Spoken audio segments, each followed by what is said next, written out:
Hey, everybody. I'm Rob Nelson, and this is Rob Nelson Live. Now, look, I'm a white guy. That's pretty apparent. I may have a black shirt on, but I'm pretty as white as you can get. When it comes to race, and particularly black and white, this country has historically been in the world's greatest divide. Obviously, there's reasons for that, starting with slavery, then Jim Crow. But even today, we remain conflicted around disparities, equality, fairness, and just plain racism when it comes to white and black.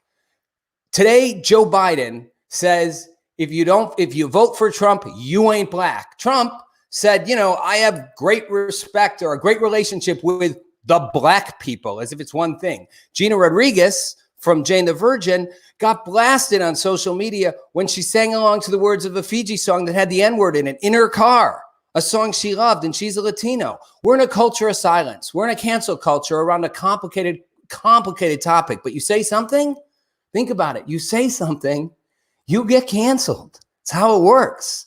You speak the wrong thing, they'll silence you by canceling you, by shaming you. Well, my guest today on Rob Nelson Live is a guy who will not be silenced, he will not be shamed, and he will not be canceled. His name is Jody Armour. He's the Roy P. Crocker Professor of Law at University of Southern California. He's a brilliant and powerful voice when it comes to racial disparity, justice, criminal reform, and black and white issues. Super excited to get into the convo with him. Jody, Professor Rob, Armour, welcome to the show. Thanks for your kind words. Good to be here. It's good to have you. Hey, Jody, can you slide a teeny bit closer to the camera? Yes. Good. I like seeing you close up with that big afro. Right on. It's an awesome look. Now, we're going to talk about your afro, and I'm sure that afro has gotten you a fair amount of attention because you certainly don't look like your typical law professor with that, and I know that's not accidental. But you have a really provocative book coming out. And I don't even know, am I allowed to say the title? You have to be allowed to say the title, Rob, but beyond that, we're going to have to talk about that incandescent word in the title. Okay, so the title of the book is Nigga Theory. And that is the title of the book, written by a black man. And I know that was not easy, right? I mean, there was some controversy even in getting that title on the book cover, right? Because publishers were uncomfortable, right? Oh, yeah. Publishers for the longest were reluctant to publish the book with that title on the front cover. I explore the word in the text of the book, so I couldn't avoid it. But it took me a while to get it published because of their reluctance. I wound up taking chapters of the book, several of them, and publishing them independently as law review articles while I waited for an intrepid publisher to come along and slap it on the front cover where it belonged. And when I found one, that's why you now have the book coming out with the proper title. The full title is Nigga Theory, Race, Language, Unequal Justice, and the Law. Now, when you even say that, when you say the name of the book versus when I say the name of the book, I can guarantee you people are cringing.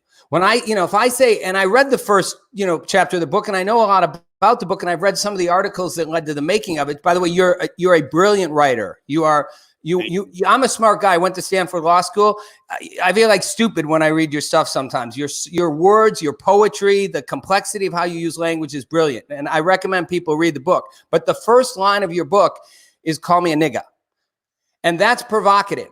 And I want to talk for a couple minutes about what that theory means in lay people's terms. And I just want to tell everybody watching, my sense, Jody, of what it is that you see that historically there's kind of a divide between the good, what they call the good Negro, and the bad nigga, meaning if you're respectable and you do things right, you're a good black person and we like you. And if you're not, you're one of those bad black people we use the N-word for. That's really simplified, but is that where the premise comes from? Kind of this idea of, a kind of a politics, you call it a politics of responsibility? Politics of respectability. That's politics, yes. And it is very much, I took the title initially from a famous or infamous Chris Rock stand-up routine, the one that launched his career, Bring the Pain, back in 97, I think it was. in which he walked back and forth on stage in front of a almost all black audience and gave the following opening. I'll paraphrase it. It's like a civil war going on in Black America, he said, and there's two sides. There's black people and there's niggas. And niggas gotta go. I love black people, but I hate niggas. Boy, I wish they'd let me join the Ku Klux Klan. Shit, I do a drive-by from here to Brooklyn. And he goes on like that for 30 minutes, denigrating what he calls niggas and contrasting them with lovable black people. And his core definition of a so-called nigga is a black person who does crime, a criminal, a black criminal. And that's where I come in, because if you look at some of the statistics, and it's really jaw-dropping, when I wrote about this in a law review article recently and put this statistic in there, the editors asked me for a pinpoint site, and I gave it to them because it sounded hyperbolic, they said. Up to 90% of the young black males in some of these inner city neighborhoods in urban America are going to wind up in jail, on probation, or on parole at some point in their lives. So according to Chris Rock's definition of a nigga, up to 90% of our own youth deserve that designation, that ultimate kind of way to otherize, demonize, and monsterize someone. So the way I use the word, and the reason I use the word, is to attack that theory, to attack that effort to distinguish between so-called good Negroes and bad Negroes, or so-called lovable black people and condemnable, morally condemnable niggas, and to show that that distinction is not worth a damn. Right. And to attack it root and limb. So, and by the way, if people are watching, feel free to like give comments. We'll try to take them up, put on questions, whatever. Jody, as a white guy, again, I remember that Chris Rock routine, right? And I laughed along with everybody else. But, so help me understand in a simple way, because if I were to say, well, I know people who I'd call white trash, or, I grew up in an inner city part of Milwaukee, and I had friends who were like wealthy and sort of sophisticated and whatever, and lived in nice houses. And then I had friends who, they'd come over to the house and their language was bad. And my mother would be like, we don't talk that way, and like we made fun of them as being like, they were like the white trash, like the white people who weren't as classy. How is that different when it comes to like just saying, if you're not being a racist about it, just saying, well, why wouldn't you want black people, white people, Latino people all to kind of have a certain standard of quality? And if they're not, if they're below that, or if they're living a different way, then they're not as, again, I'm not saying they should use the N word, but that's not as desirable. Yeah, well, what it is it's classist to go that way. If you called white people who you look down on and denigrated crackers, and you contrasted so-called crackers with respectable black white people, you'd be guilty of a very similar kind of problem and sin, right? You should not go around finding classist ways to demean and be derogatory about others. And Chris Rock's distinction is really a class distinction masquerading as a moral one, because when you look at the people who are caught up in the criminal justice system, a grossly disproportionate number of them, if we're talking about black folks in particular right now, a grossly disproportionate number of black criminals are from poverty, from truly disadvantaged families. So really, unless people are bad, or rather poor because they're bad, that doesn't make a lot of sense. Then maybe they're bad because they're poor. Maybe there's something about poverty that and grinding inequality and desperation that makes people turn to desperate undertakings like crime. So all I'm saying is, anytime you find yourself dumping on a group of people who are poor and truly disadvantaged, whether they're white, Latino, Asian, or black, then you should start to wonder about your own classist assumptions, and your own classist responses to those people. You know, it's interesting, Jody, for the audience. Jody and I was part of a thing that Jody put together with someone else and with Layla Steinberg to go into San Quentin.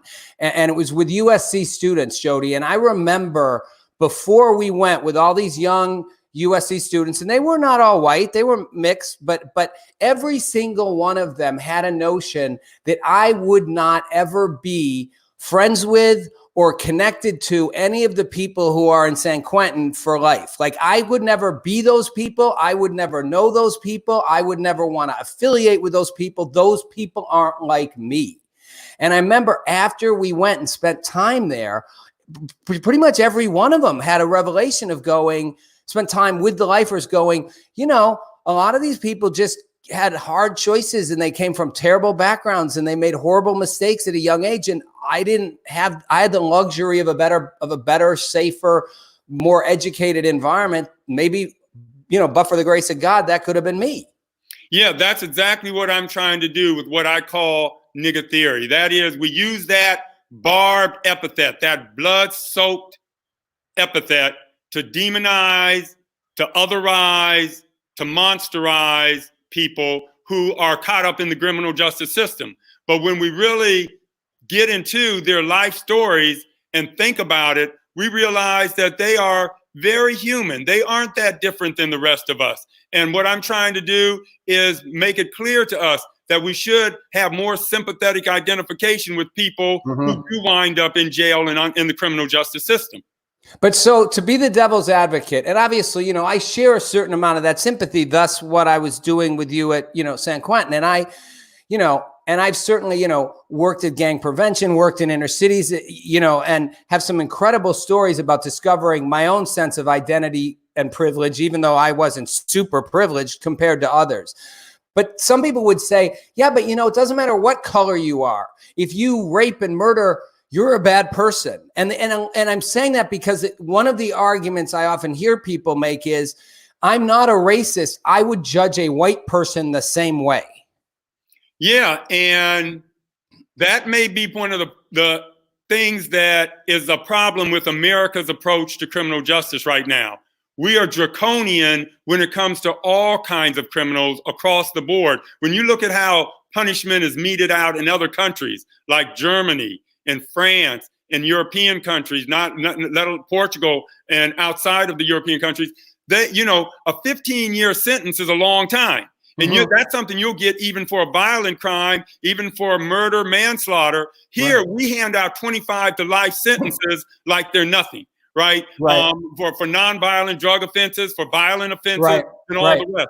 What I'm trying to really sensitize people to is that even violent offenders, and by the way, if we're not aiming at humanizing even violent offenders, then we're not going to do much to reduce the prison population, or at least as much as we think we are. Because contrary to what Michelle Alexander said in her book, The New Jim Crow, where she claimed that the majority of people who wound up in prison that got us from 300,000 people who were in prison in 1980 to 2.2 million, and the aughts were low-level nonviolent drug offenders. Contrary to that, as John Pfaff points out in his book, Locked In, the majority of people who go into prison are there for violent, serious offenses. That's just the truth. And so unless we find a way to humanize those particular people in the prison population, we're not going to make deep cuts in mass incarceration. And so what I've tried to do is come up with a variety of ways to humanize those people. I started out doing plays, for example, over at USC, Race, Rap, and Redemption, in which I asked the students, should we pour liquor for Tukey? Stanley Tukey Williams was a gangbanger, co-founder of the Crips, cold-blooded murderer, and I asked him, should we express ritualistic solidarity with a cold-blooded killer? And naturally, people's first response is to recoil, is to shrink away from that possibility. But by the end of the night, thanks to the power of art, thanks to the power of the kind of, we had Ice Cube and Lupe Fiasco and Lula Washington's dance company doing the Alvin Ailey style dance to Brenda's Got a Baby. And we had a lot of art that came in and invited the audience to adopt the narrative perspective of those people who are so socially marginalized that they turn even to violent crime. By the end of the evening, you had 1,000 students standing up with their lighters in the air for Stanley Tukey Williams, expressing solidarity with him, because you can come to appreciate somebody's plight if you do that with sympathetic understanding. And Jody, you're not passionate about this at all, which I wish you were. But no, I know. And for those of you watching again, this comes from a very personal place, and we don't have a lot of time to get into it. But your dad was incarcerated for, well, I don't know, the sentence was like 30 years, right? For possession of marijuana, possession, not trying to deal, possession. He wasn't educated. He wasn't even very literate, right? And he taught himself the law in prison on a typewriter and got his case overturned. And that's your origin story, right? I mean, you also grew up in Philly. I mean, you have a story there, but I mean, that's kind of where that passion comes from. It's personal when it comes to Jody Armour. Yeah, well, that's how I got caught up in the law. When I was 8 years old, the police kicked down the door of our home, and I saw my dad lying prostrate on the ground with his arms shackled behind him. Next time I saw him upright, it was on Family Day at the Ohio State Penitentiary. He'd been given 22 to 55 years for first-time possession and sale of marijuana. And he was a 6'8" barrel-chested black man who only had a high school education. He pulled the warden's own law books down, started teaching himself criminal law, criminal procedure, constitutional law, represented himself pro se, wrote his own writs of habeas corpus, represented himself through the state system and up through the federal system until I was standing with him as a 14-year-old in Cincinnati in the Sixth Circuit Court of Appeal when he was arguing before an en banc panel of judges, literally for his life.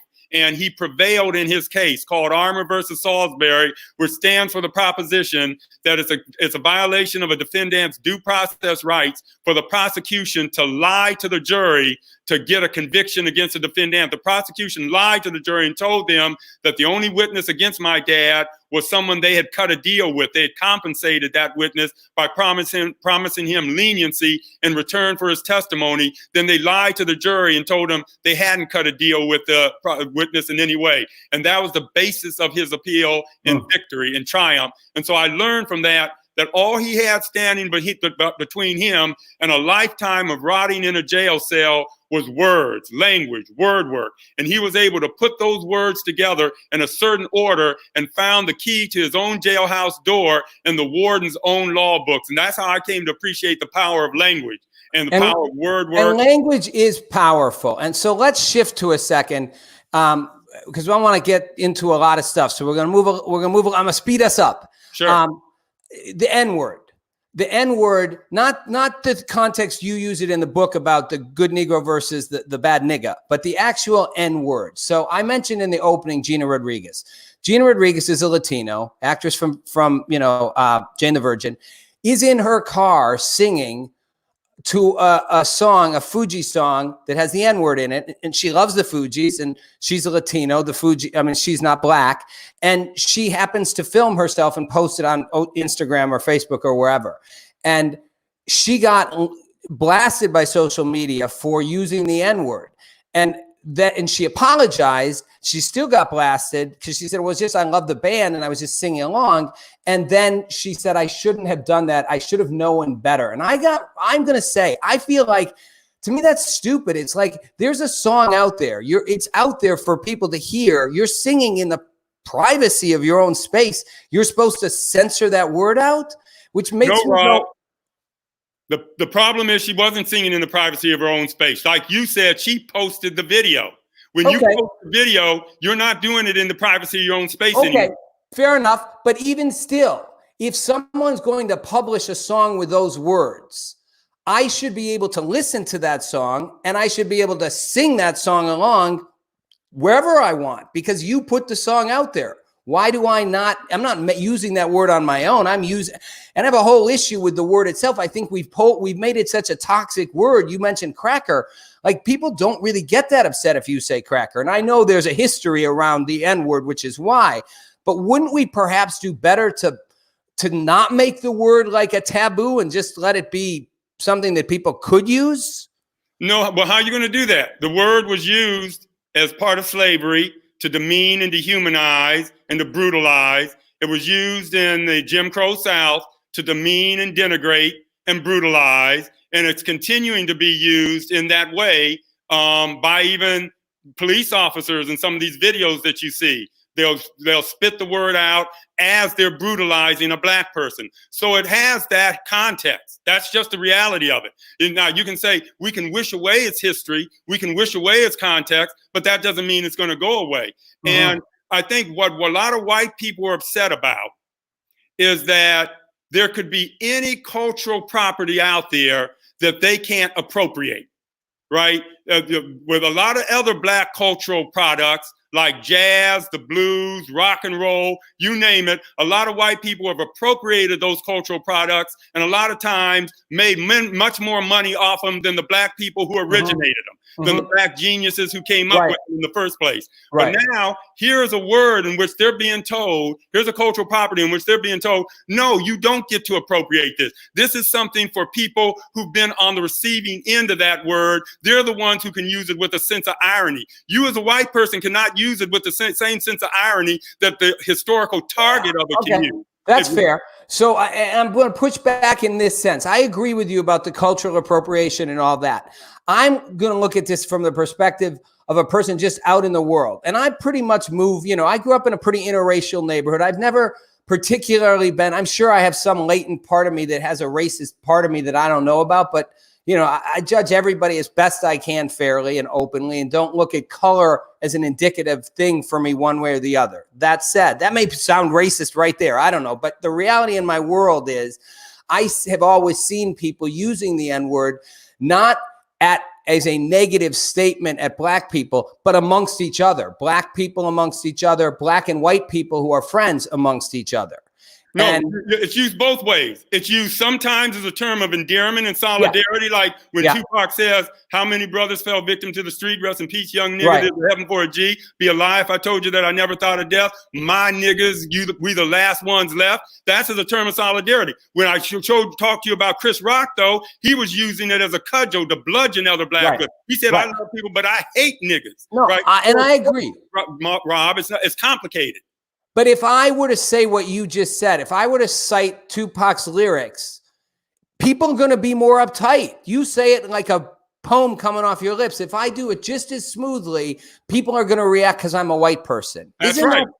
That's right. And I don't have any problem at all with that. Zero problem with that. Because you, Rob, have not been the historical target of the word. You, Rob, cannot use the word with a sense of irony. You, Rob, cannot invert it and transvalue it as someone who's been the historical target and say, I'm going to make something positive out of a negative. Like when black people started saying, say it loud, I'm black and I'm proud, and wearing afros. Afros used to be called bad hair. And it used to be denigrated. And it used to be looked at as something you wanted to put lie and straighteners on. And then black people started to embrace their true and ancient properties and said, I'm going to take this thing that has a negative social meaning and make something positive of it, put out my big afro and say, power, say it loud, I'm black and I'm proud. They could do that. Right? Because they were on the receiving end of being called historically less than, marginalized, denigrated. So how do you... a woman can use the B word in a way that I can't. There's a magazine out here called BITCH. It's a feminist magazine. Women can use that word. I'm not on the receiving end of a lot of sexism. But Jody, I can't use the word. I get what you're saying, but the truth is, you can say bitch and nobody's going to freak out. I can say it. Well, no, a lot of my progressive, forward-thinking friends would. Not everybody will, but a lot of people. You just heard me say it, and nobody flinches. I'm not saying the N-word because everyone's going to flinch. Right. Because the people recognize that the N-word has a history of slavery behind it. Chattel slavery, where you were selling bodies and the children of the parents. Right. And it has an especially ugly history that's continuing to today.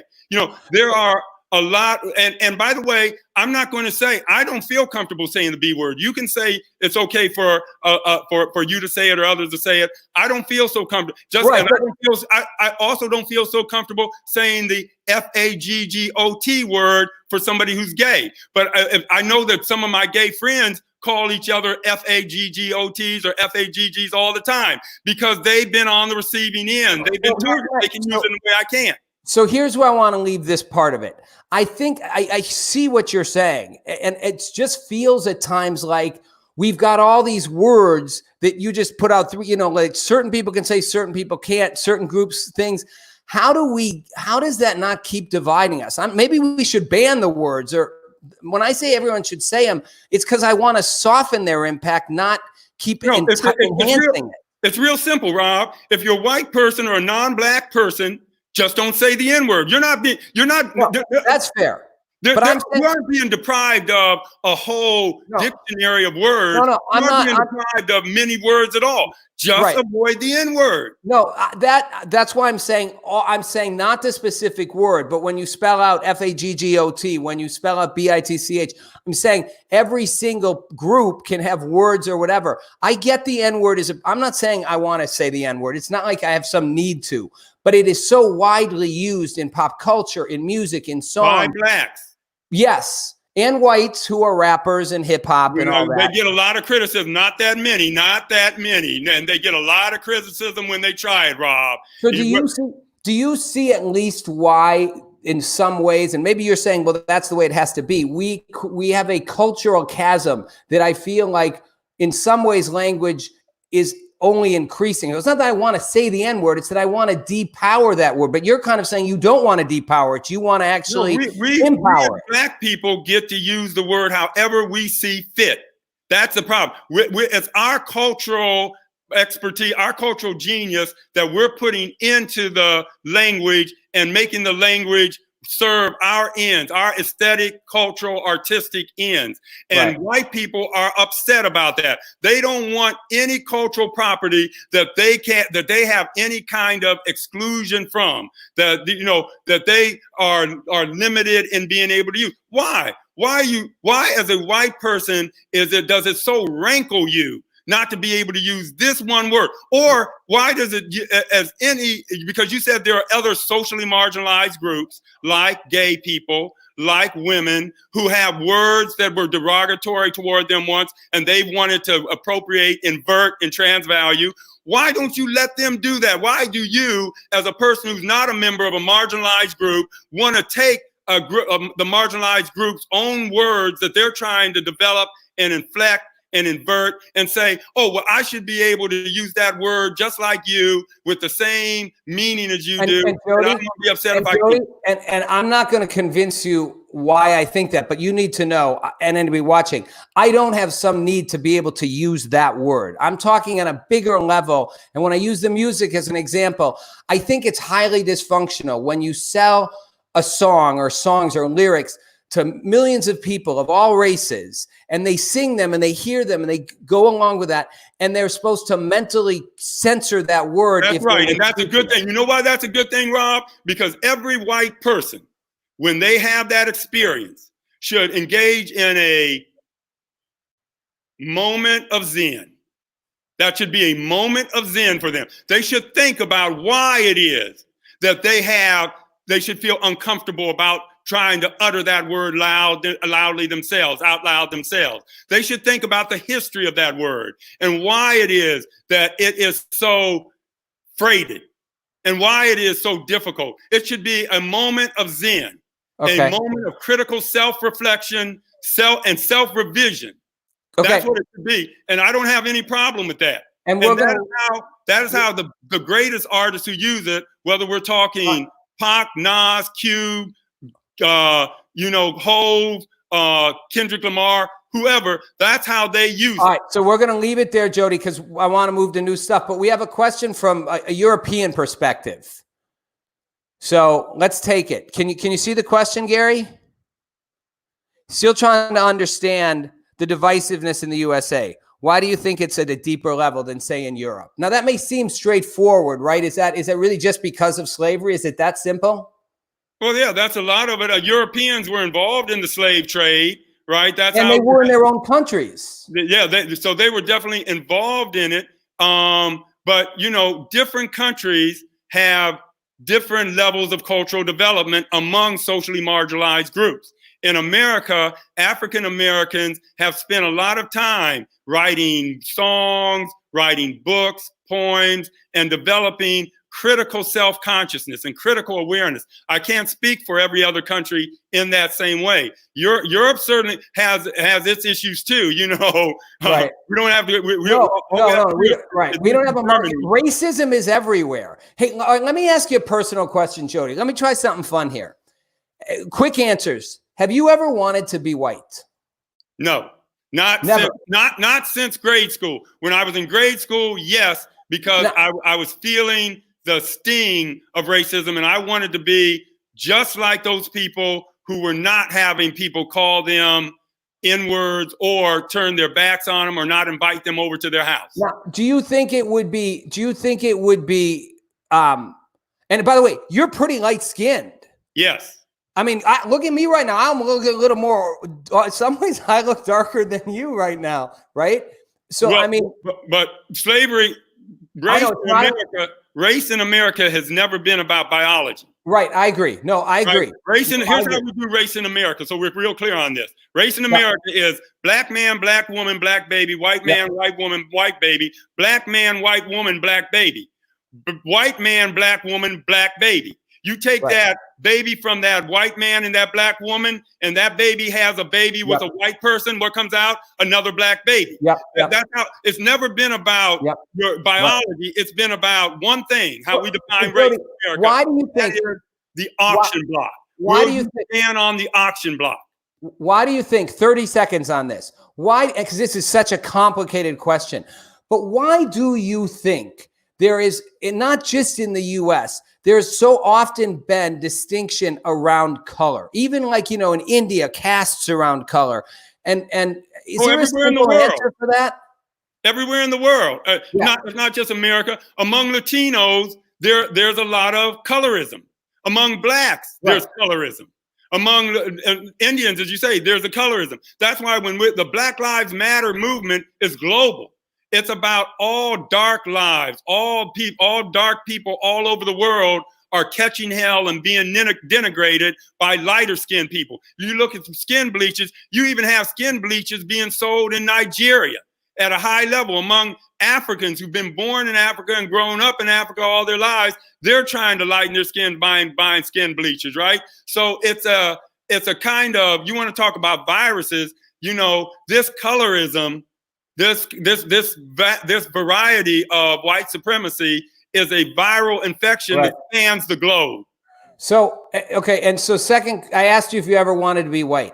I've thought before, I wish I could try out being black. That may seem silly, but like, maybe it's the part of me that I wish I could try out being a woman too. Like, you know, I'd like to try different identities because I think I'm an empathetic person. I'd like to understand, but I guess what I'm saying is, but that's the very issue, Rob. You can don it and doff it like a hat. Right. You know, let me try being black today, and when it gets too much, you know, when it's Ahmaud Arbery, and I'm trying to jog down my neighborhood, and I get blasted in the chest with a shotgun, then maybe I can take off my white hat, my black hat, and put on my white skin again, my white privilege, and just walk through the neighborhood.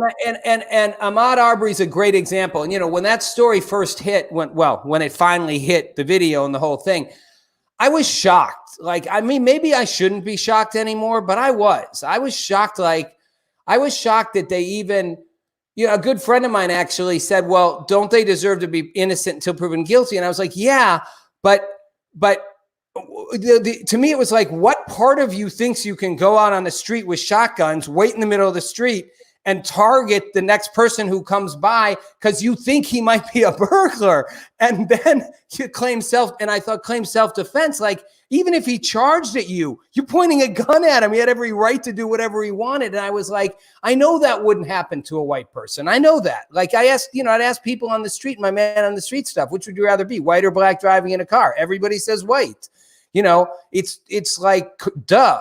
So part of me was stunned that today that people still feel entitled to behave that way, and that we still think there's I am going to make a judgment on them before I know more. I'm like, I've seen enough to know all I need to know.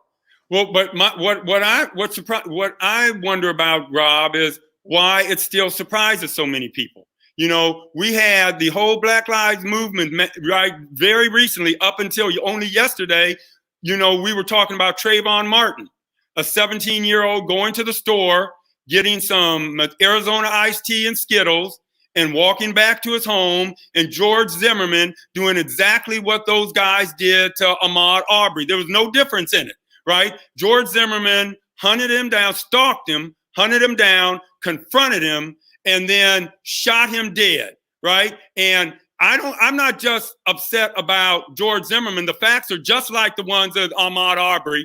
I'm not mad at just George Zimmerman, though. What I get most mad at, and why you shouldn't be surprised, is I get a lot madder at the jurors who sat on that case and acquitted George Zimmerman. That was 12 jurors who said, I don't see anything criminally inappropriate here. I don't see anything wrong with you stalking an innocent black kid of 17 years of age and shooting him to death when he tries to stand his ground. You don't get to stand your ground if you're confronted by an assailant pointing a gun at you and you're completely innocent. If you would have racial role reversal, if Trayvon Martin was a 17-year-old Brad Pitt, and George Zimmerman was a 35-year-old Wesley Snipes, you think that jury would have returned a not guilty verdict? Hell no. It wouldn't have happened. So why are you surprised? What I'm surprised about is why so many white people continue to be surprised. We had a whole perception. Okay, let me interrupt. Hold on. I'll tell you why. I'm surprised because I guess there's a part of me. I'm not surprised that there is racism still in the world. I'm surprised, I guess, to be honest, in the age we live in, I guess I'm surprised that you think, first of all, that's not going to go, you're not going to end up in prison for it. I guess I'm surprised at the arrogance of any human being to assume I have that right to inflict on another. Why would it surprise you if you're watching the news and you see George Zimmerman walk when he does it? Why would it surprise you when you see all those hashtags? So Jody, and most of the people who shoot those innocent, unarmed black people walk away. They walk away with impunity. So why does it keep surprising you when you keep seeing the acquittals? Not in the Arbery case, but I think we may have talked about this before. I often think in the case of some police actions, not all, but I don't think all police officers in some of these situations are intentionally being racist. I think we may have talked about this, where it's almost like they assume a pattern of behavior or assume something. Maybe they even assume a gun that's not there in a black person. So it's a subconscious form of racism versus I hate black people. Is that fair to say? Well, it's something called implicit bias or unconscious bias. I wrote about it in some of my early articles. And yes, there's a lot of mental reflexes that people have when it comes to members of stereotype groups, right? But if you know that you're subject to those mental reflexes, then you should take some responsibility for trying to regulate them, trying to control them. Because, for example, the number of times in my life I've seen people get uptight when they see black men on the street in front of them, particularly if it's at night, and they'll want to cross the street or they'll get uptight.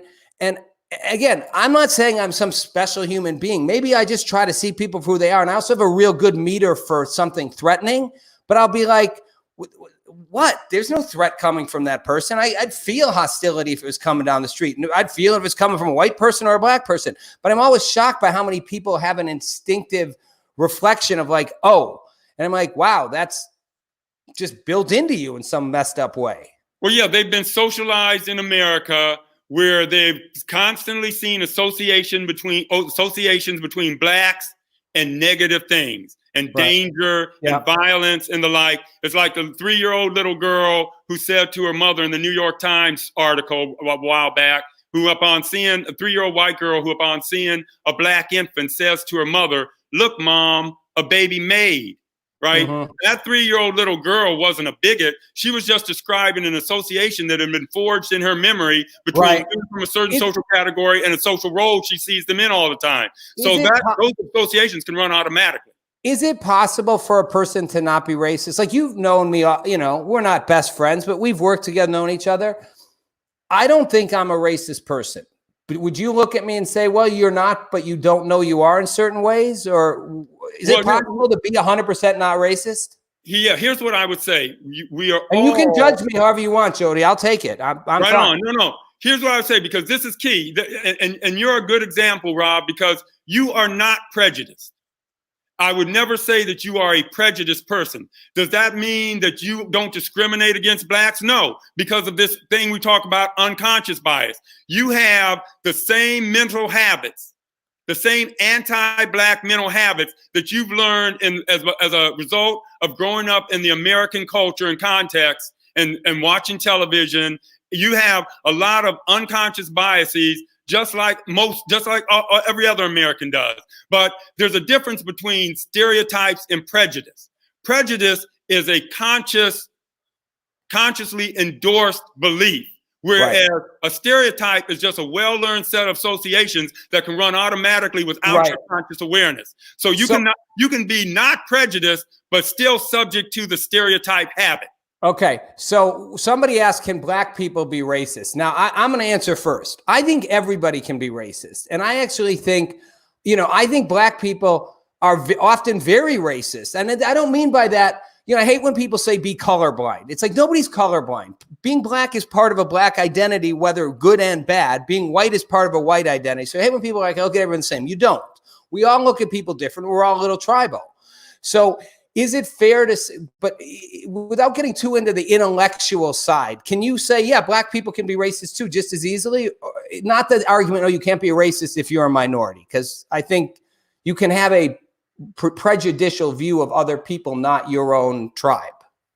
Oh yeah, it can get a little subtle. I'll just, you know, so some people, when people who say black people can't be racist, a lot of times what they mean is you need power in order to be racist, that you need both prejudice and power. You need to be able to exert your power over others in order to be racist. I don't necessarily buy that, because I think a black person can also have a badge and a gun, that's power, and be racist against other people and be, you know, use prejudice against them, use that power in a negative way, and that would be racist. So yes, hell yes, Chris Rock, when he says I love black people but I hate niggas, I think that's racist. You know, being racist towards other black people who are poor and are engaged in criminal activity. You have black people who, I know within the black community, you have colorism. You have some light-skinned people who look down their nose at dark-skinned people, for example. You have a lot of colors. They're racist, right? So yeah, hell yeah, you can be racist if you can be anti-black coming from any group. Even within the group, you have women who are. But you can also be anti-white too. What's that? You can also be anti-white. Yes, you can. You can be unthinkingly anti any group, right? You can be irrationally anti any group. So Jody, we're going a little long, and I'm fine with that, because this is I'm super excited and interested, and I think the audience is too. By the way, I love talking to you. And at the end, I want to go back to your book just briefly to highlight it, but I want to talk for just 5 minutes about politics. Okay. So Joe Biden today makes the comment, you know, if you're trying to decide between me and you know, Trump, you ain't black. And in the context, he's on a radio show with a black radio host, Gentleman of God. That's who it was, I think. And he said, and you know, he basically is trying to end it, and they're trying to keep him on, and they say, well, come back in November, or come back before November. And that's when Biden gets defensive. It's like, what's really to come back and talk about? Like, there's no issue if you're black, if you ain't black, if you think about voting for Trump. There's the 94 crime bill, you know, which he still defends. So Jody, here's my question. When it comes to Biden, Kamala Harris, who also called herself a progressive prosecutor, I'm kind of like, yeah, except, you know, seems like it was selective progressiveness. You wanted to, you know, throw people in jail with pot, right? And you know, were right, the death penalty stuff, all of it. I don't want to get too much into the weeds of it, but What's your quick take on that? On Democrats, mainstream Democrats who claim they have the right to the black vote? Yeah, that's at the and end by of that, the you know what day. I'm saying? Again, I'm not so worried about whether Absolutely. they are progressives or not, but the idea that like, and Kanye West pushes back against and gets a lot of criticism. If you're black, you simply couldn't support Donald Trump, which to me goes, that's the stupidest thing I've ever heard. You could think anything you want if you're black. It may not be in your best interest politically. Someone could argue it's not in your best interest economically or this, but to suggest because you are black, you must think a certain way or else seems like the most racist statement of all. Well, yeah, I hear you. You can give it a little nuance in this way. And I realize this is going to make it a little flat for a minute. If we were in the antebellum South, in the heyday of slavery, and somebody black said, oh, slavery's not so bad, I would say that that is an anti-black position and not a position that a black person who understood his condition and the condition of his people would take, right? And so, in that way, you would be saying that to support an institution that enslaves black people is itself anti-black. So that, I could understand that. What I think that Biden stepped into, though, the doo-doo he stepped in, the ridiculousness that he stepped into was saying, if you don't vote for me, Joe Biden, you're not black. And what the hell does that mean?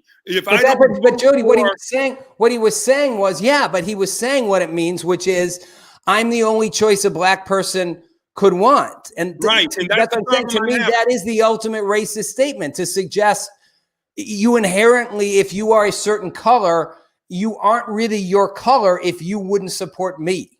And by the way, you're a 77-year-old white dude who supported the crime bill in '94, which I don't care what he says, was really bad for black people. Oh, yeah, that's the real point here, right? I would question whether somebody who is voting for an avowedly virulent racist, right, like Trump, let's say when Trump was saying things like, there's no way that a Latino judge can be a fair judge, as he did when you had a Latino judge sitting over one of his university cases, or when he said, people coming from south of the border are rapists, et cetera, and I assume a few are good ones. You could say that he is saying he made a brand out of being dispensing with the dog whistles, dispensing with the code language, and using uncut, unmitigated racial appeals in a lot of ways. So I have no love lost for Trump, but that doesn't mean that that Biden is absolved of all his sins automatically either. Biden was the architect, one of the main architects of the new Jim Crow. He wreaked more havoc on the black community than most other politicians in a lifetime. So to say that if you don't support me, you're not supporting somebody who cares about. Well, we temporarily lost Jody's signal, which is unfortunate. So I'm going to pick up and we'll see if we get him back. So, first of all, I think what Jody's saying is fascinating. I'm going to make a little counterpoint, and I'm not sure if Jody, you can hear me or not. I agree with what you're saying about Biden. My question comes, we so quickly assume Trump is an automatic racist, and he certainly says very divisive things. But in reality, I could argue he's done more for black people in many ways. He's actually helped the economy before the pandemic, and black unemployment was at its all-time lowest. The First Step Act is the first major criminal justice reform in like 20 years. And it actually allowed for people to get out of prison who were serving long sentences for nonviolent offenses. And thousands of people are having their sentences commuted. It all started with Alice Johnson. And those were things that actually were materially beneficial to the black community. Whereas Biden, as Jody Armour was saying, was actually completely negative in my mind for the black community. His major accomplishments, he was architect, as Jody was saying, of kind of the new Jim Crow laws and also of the most wide criminal disparity we've seen. in terms of punishment, sort of for blacks versus whites. And the Crime Bill of '94 was a travesty. I think for anyone, I don't care if you're a liberal conservative, it was a true travesty. So, and I'm going to take a pause here. Bruce, have we lost Jody completely, or is he coming back? I'm calling him right now. Okay, so let me know in the next minute or two if we get him back. So I want to sort of pick something up here, which is sort of putting this all in a nutshell. I think we are in the most divided times, and I can hear a lot of white people I know watching this and going, particularly if they're more conservative, going, I hate this, like, whether it's about the N-word, whether it's like, why is it always black people are the victims? I don't do that. I'm not prejudiced. And in some part of their argument comes from the notion that they're not, that it's like, I didn't do all the things my ancestors did. I didn't cause slavery. I didn't do it. I've never been, practiced, discriminatory behavior or hiring practices. And there's a certain fairness to that argument, which is, I'm not behaving that way. But the other side of the coin is if you're the person who has been historically discriminated against, and by the way, if you're white, think about it for a second. I mean, I don't think any white person can truly imagine what it would be like to have been in slavery or been the descendants of slavery. I mean, it's the most odious thing our nation's ever done. And the way people treated black people in slavery and subsequent to slavery, and, even as late as the 60s, when the civil rights movement was bursting out, to treat them literally not just as second-class citizens, as inferior human beings. I mean, that's a legacy that's hard to shake. So when you're white on the other side of it, you may not have been part of those injustices, but it's hard to expect people who are black to just ignore them. So how do we kind of find a balance around that, right? And my issue comes down to, how do we find common ground? Because we're not going to go anywhere if we just keep dividing. We've got to somehow come back together. Is that something we can do? Is it something we can't do? And is the only way we're going to do it to keep dividing further before we can kind of take the rift and pull it back together? I will say this, Trump is polling at 14% with blacks. That's a pretty high number, especially given the things he says and some of the shocking things he says. I don't know if I think Trump is a racist or not. I'm not in his head. I know that he's certainly says divisive things, and that is kind of who he is. But 14%, that's pretty high for a Republican who has said the things he said. And it's particularly true with younger blacks. Now, that may change with the pandemic, because part of their reason was they could look past how odious it was because he was, with what he would say, because he was improving the economy. The economy's not going up right now. Jody, you're back. Thank you. I had a power outage, but thanks for extemporizing rather for me. Jody, I had to carry on. So I don't know if you heard what I said, but here's where I want to kind of wrap it back to, because the audience heard it. And my point was, picking up on what you said about Biden and saying, I get what you're saying about Trump, but in some ways I could argue Trump has been better for black Americans than Biden certainly has been negative in his history. I mean, the First Step Act was it's the first criminal justice reform we've had. And I don't care what you can say, but Trump did get it done. And, he did pull the economy up, which helped in unemployment. And, I actually didn't think he was so wrong when he said, I know people hated when he said, what the hell do you have to lose? But having worked in a lot of inner cities, I got what his point was. It was like, if you're living in certain communities, why not give a Republican a chance? Because they're controlled by Democrats. So I'm not saying he is or isn't a racist. I'm just saying, if I'm practical, 14% of black people already, they say polling, which is high for him. I might be like, he could be better for me.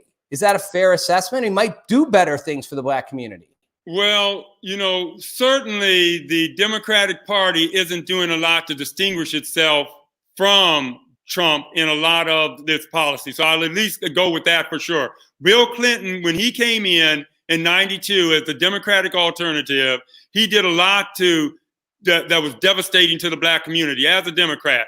He passed some crime bills. Biden helped him with some crime bills and gave a lot of money to cities and states to build more prisons and put more police on the street and lock more black people disproportionately up.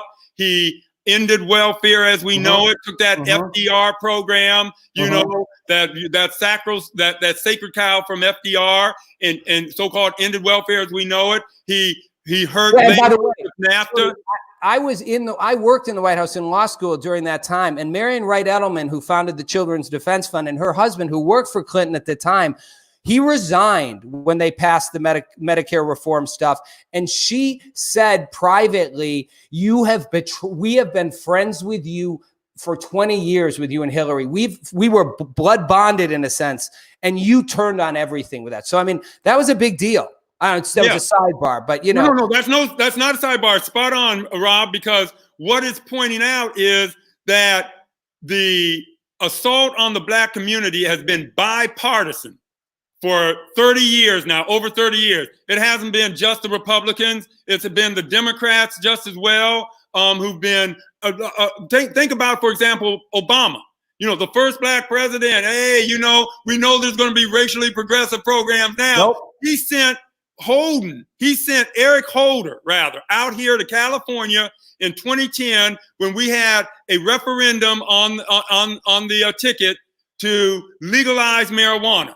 Right? And a grossly disproportionate, who's bearing the brunt of marijuana cases? Black people, the Black community, Black youth in particular. Why is Eric Holder coming out here to fight marijuana legalization? That hurt the Black community, right? So both Democrats and Republicans have a lot to answer for. That's why the Democratic Party doesn't really give you much of an option. And Biden can take the Black vote for granted and say things like, oh, I'm entitled to the Black vote. You're not Black if you don't vote for me. You know, a real alternative would have been somebody like Bernie Sanders. But the Democratic Party turned on him like a pack of hyenas, you know, shot him down and gave us the architect of the new Jim Crow, Biden himself, as our only voting option. And Jody, I have said for a while, I had a whole podcast on the Democratic Party too.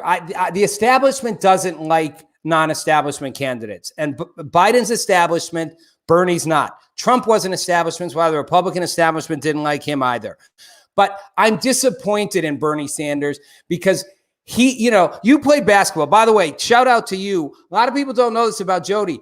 Jody went to the same high school as Kobe Bryant. And actually, until Kobe Bryant went there, if I'm right, Jody, he broke all your records. You had the record. I had 23 points a game my senior year. So he smashed that. Yeah. But you know, looking at the sports thing, it's almost like Bernie won't step up and be the clutch player. It's like right now, I don't care about the politics. Take a shot. Be like, I'm the real answer. Right now, more than ever, what I'm about could work. I mean, you're seeing it happening, better or worse.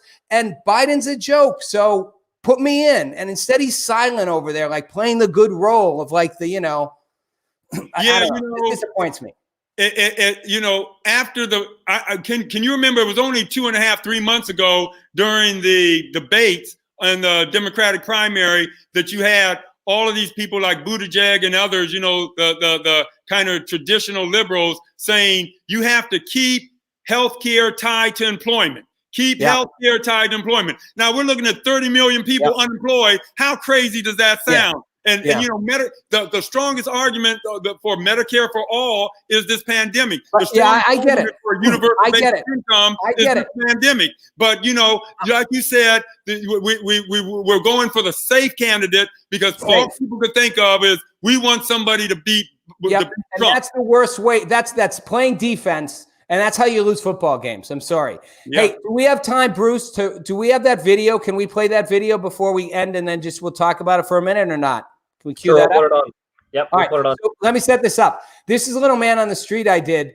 And Jody, it's just fun because it kind of plays on what we've just been talking about in a light way with Trump, politics, and race. It doesn't look great, but it's fun. Let's check it out. It's like a minute, 30 seconds. Did it make any difference for you that you had a black president because you guys are black? Did that matter? I feel like it gave people hope. Did that hope It showed pay a off? difference. I mean, deep down, I don't feel like it did. Would you vote for a candidate because they were black over a white person? Honestly, probably, yeah. But if I asked someone, would you vote for someone because they were white, that would seem racist, right? Wouldn't that seem racist? It would, but it would. depends It on... would. So does that mean what you're saying is racist? That's how we all think. I think it's the I feel stuff like we all behind it. hardwired differently. What if Trump was black? Oh, no. I mean, he damn near is black. He orange as hell. That's close to black. Yeah, All right, you guys. All right. So fun, right, Jody? Yeah, I like it. You know, and here's the difference, because that was a good question, and they, you know, it's sometimes hard to articulate what the difference is. Biden said, my VP is going to be a woman.